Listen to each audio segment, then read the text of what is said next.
How's everyone doing this morning or this afternoon? Everybody good? Come on, let's make some noise. Come on, come on.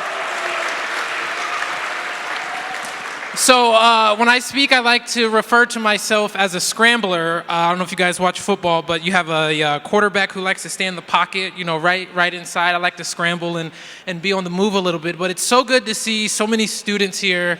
Nathan and I got to talk to a couple of you the past 10, 15 minutes. But I just really want to share my experience and the important aspects that education has had on my life. Like Trish said, I grew up in Columbus, Ohio, hardcore Buckeye, OH. All right, there's one. We'll keep it at that. But grew up in Columbus, in the inner city of Columbus, and I was surrounded by poverty, crime, and low expectations.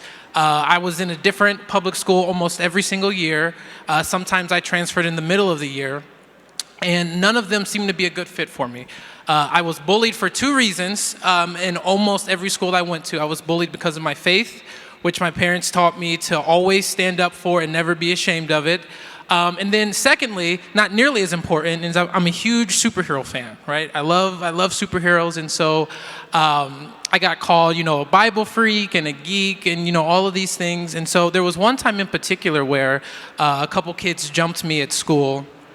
And they had to call my mom, and she came, driving to the school, and my nose was bleeding. I had bruises.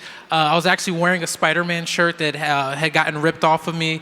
And my mom was devastated and destroyed. And the principal told my mother, she said, well, if you just wait 5 years, we'll have this school turned around, and it will be a better place for Walter. And that is not the thing to say to my mom, especially during this time.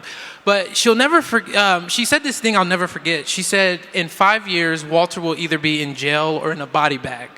And we certainly don't have time for that. And so when I think about my education, I went on, because of school choice in Ohio, ended up in a small private school where my educational journey flourished. I began to love learning.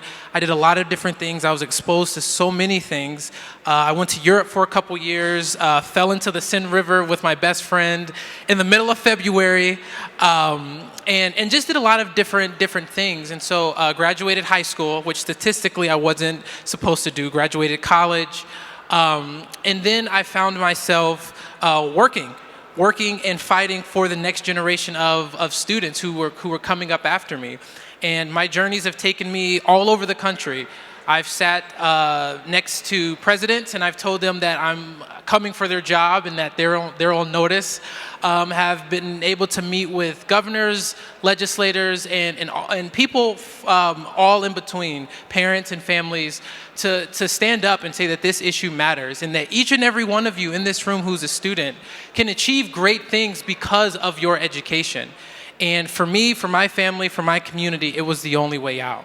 And so I believe that every single child, regardless of what state they live in, what district they live in, the color of their skin, how much money their parents make, they should have access to a high quality education. And parents, your parents, should be able to make the best decision for you. And so that's why we're here. Thank you.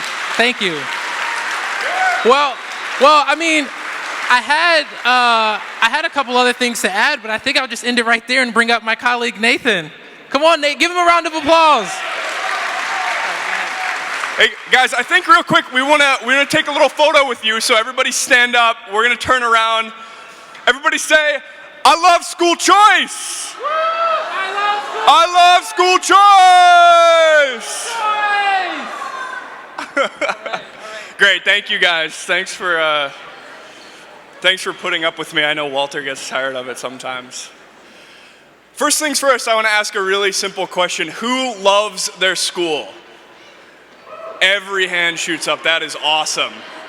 Awesome. I got to ask another question for my friend sitting over here in the front. Who loves mathematics? Less hands. That's a real bummer. As a math nerd myself, I've got to say you guys are really letting me down, but there's hope for us yet. My name is Nathan Cunneen, and like my colleague Walter, I was a school choice beneficiary from the state of Florida. My school choice story was a little different, and that's one of the things that make every person's story powerful. I started off in a private school. My parents placed me in a private Christian school that matched our values and provided me a strong academic foundation starting in first grade. By the time I got to 8th grade, I begged my parents to let me go to our big public school so that I could play football and be a sports star. Who wants to play sports professionally? Who wants to be an athlete? That was me. That's what I wanted to do. So my parents finally let me give up my school choice scholarship to go to a public school.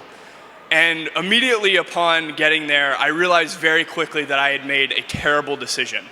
Our public school was one of the highest rated schools in our area. It just did not work for me.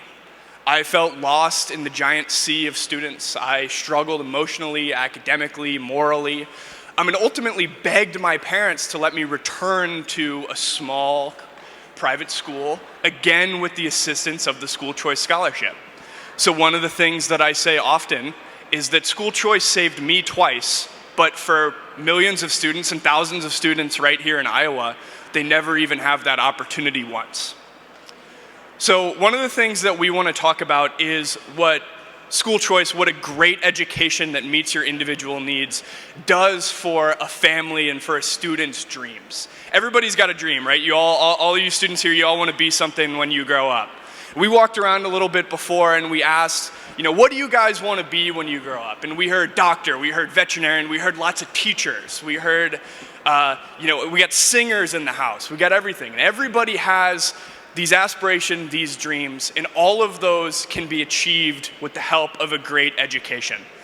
So the point that we really want to drive home, and there's a lot of adults in the room, and there's lots of legislator people around, there's lobbyists, there's people who understand the complexities of this issue and sometimes get drawn into this sometimes endless feeling debate over numbers and finances and all this stuff that doesn't really matter at the end of the day. What matters is the students standing down here in this room, their dreams, their ability to access the education that they need to succeed in the rest of their lives. And that's what school choice does, and that's why we need it right here in Iowa.